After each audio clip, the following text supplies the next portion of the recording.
We got a good tax questions rolling in from the audience, and yours are welcome too. Call or text 312-591-8900. Introduce our guest. It's Dimitra Andersen, our tax accountant, our expert from the Andersen law offices, my friend, and probably the best accountant ever. Wow, it's a lot of pressure. How about that, Dimitra?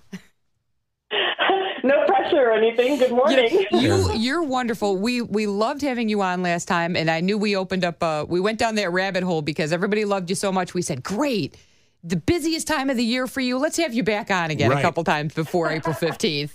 But no, you filled us with some great information, and even in just talking to you off the air. You know, when we were prepping this, you said, "Hey, you know what? We can talk about this and this and this and everyone." I said, "Yes, yes, yes." So let's start off with some of the things that people don't even know. I didn't even know, just as a random regular filer. Why don't we start off with the Child and Dependent Care Credit? Well, explain what it is, too. Yes. Yeah, that's a good one. So let me walk you through what it is, how much you can claim, and then we can talk about how to claim it on your 2023 return, and also what you can do on the planning side for 2024. Perfect. So first of all, the Child Independent Care Credit is a credit available for expenses that you pay for the care of a qualifying individual. Usually we're talking about a child or dependent. To enable you and your spouse, if you're filing jointly, to work or to look for work. So this is not the child tax credit. This is not like a lot of things have similar names. This is the Child Independent Care Credit. You claim this credit on Form 2441, which you file together with your 1040 tax return. And it's a credit, which means it directly offsets your bottom line tax liability. That's different from a deduction. As you know, a deduction is what we subtract from your taxable income before we compute your tax. So usually we think of credits as being more valuable. Well, mathematically it may or may not be more valuable, but usually we think of credits as being better for you on the bottom line. So when you say dependent care, that also could be, say, an elderly parent that you're caring for, correct? Correct, yeah. So a qualifying individual, usually we think of it as a child, and in this case, they have to be a child under the age of 13, but it can also be a disabled spouse, or it can be another person who lives with you and is physically or mentally incapable of self-care, right? So we're talking about they can't dress or feed or clean themselves, or they require attention, basically, or to prevent them from injuring themselves or others. So, you know, we're thinking of young children or older people who kind of need that sort of custodial care. And the best way to do this, as I always say, is to find a good accountant, love them, take care of them, take them for walks, give them lots of sunshine. Don't forget to feed them so they can help you. Pay your bill on time. Right, take them for nice lunches. Pay your bill on time. Yeah.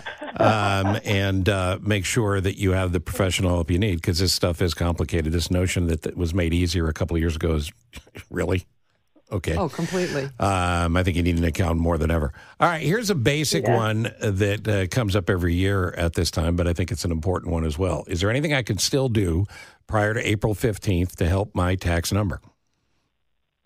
Yeah, well, the last time you had me on, we talked about deductible IRA contributions, so you can still do that. The deadline for that is April 15th, so definitely look into that if you qualify.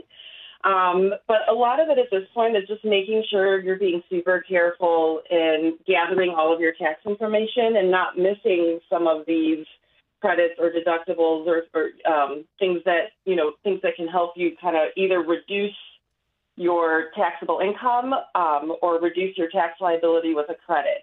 You know, so just have a creative conversation with yourself and your spouse and bring these questions to your tax preparer so you know you're getting the best bottom line number when you file that return. What about IRA versus 401k? Can you use both? Do you have to pick one?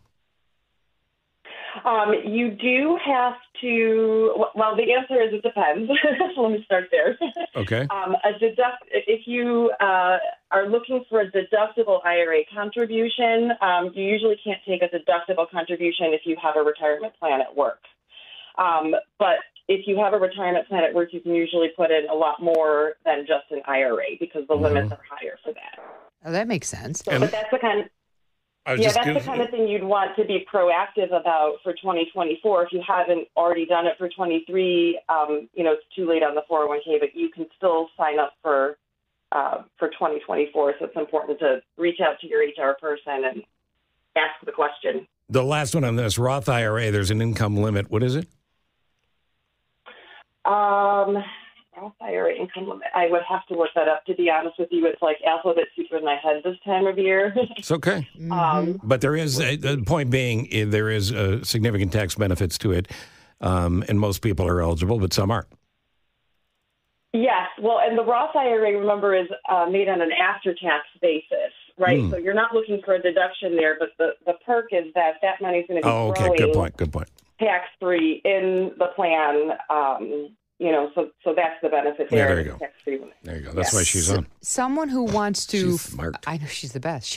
Someone who wants to file for an extension, can you file or ask for that extension up until April 15th? Yeah, if you know you're going to need an extension, there's no reason to wait until April 15th. You can definitely request that extension right now.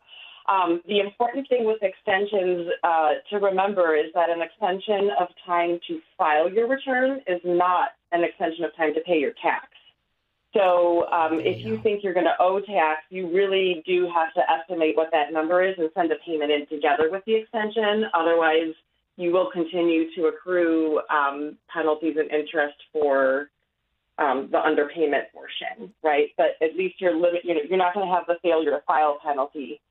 If you have an extension, you may have the failure to pay, and certainly the interest, which is statutory. No, I've got one more, but if you guys talked about stuff before, mine can wait till the next time we ever come back that she doesn't have time to call us.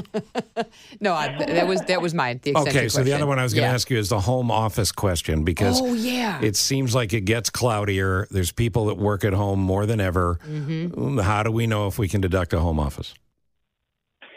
So the rule for the home office is that it has to be a dedicated space in your home that's used exclusively for business, and it has to be a primary business location of the business. So a lot of people now are using, there is the last couple of years available a standard deduction, which you just, you multiply the square footage of your home office. And you just can take a standard deduction, which is almost like it's a safer way of taking it rather than trying to compute what percentage of my rent, what percentage of my, my mortgage, my utilities, all of that can I deduct. But if you're an employee, you probably can't take the home office deduction because that's an expense of an employee. It's the home office deduction is an employer expense. Well, that's a big deal. I literally just wrote down home office on my sheet for you that you're going to see next week, Dimitra. So thank you. Yeah, no, that's in bold. In yours, yes. But that's a big deal because people working from home, I think, automatically assume, well, now I have a home office. But you're saying legally that's not the case. Right. It may not be the case. I mean, again, talk to your tax preparer, but you got to kind of be smart about it, too, when you're asking the questions, because you got to think about, where's the potential for abuse and what is the IRS actually allowing versus not allowing. You don't want to push too far. Right. Yeah, don't make it easy. Don't look at me when you say that. No, absolutely not. Please. I'm going to put you on hold so you can talk to Tom and start making up excuses before he picks up about how you don't have time to talk to us again. No, we need you. You're so good to give us time in this loony time of year for you.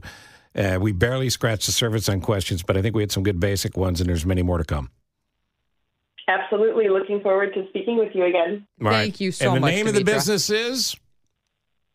Andersen Law Offices, PC. All right. And I don't know if she has time for you as a client now. Maybe she will in the future. If you want to get a hold of you, how do you do that? Best way to find me is on LinkedIn. LinkedIn. And again, we can spell it out if you need help with that, too. Anyway, thank you. Thank you, Dimitra. We'll see you soon. My pleasure. There you go. She's the best. I know a lot of people can do TurboTax. I have no clue what I'm doing with that. No. I go to her. I say, here's what I have. Glaze over, Here's what I start need. drooling. Right. A lot of times in a lobby of an accountant's for tax day, Nick, you just see people crying, weeping back and forth. Oh, yeah. Shoebox filled with receipts. Right. Help me. And she'll say you can't write off a red light camera ticket. Well, maybe if you were in the business of conducting business while you got that. No, who knows? I tried, didn't work. But I'm a little nervous now. I gave the CTU $50 billion this morning, and I don't know how much of that is tax. Can you write that off? Did she hang up? Wait a minute. No, that's going to be a tough one. I think the IRS might notice.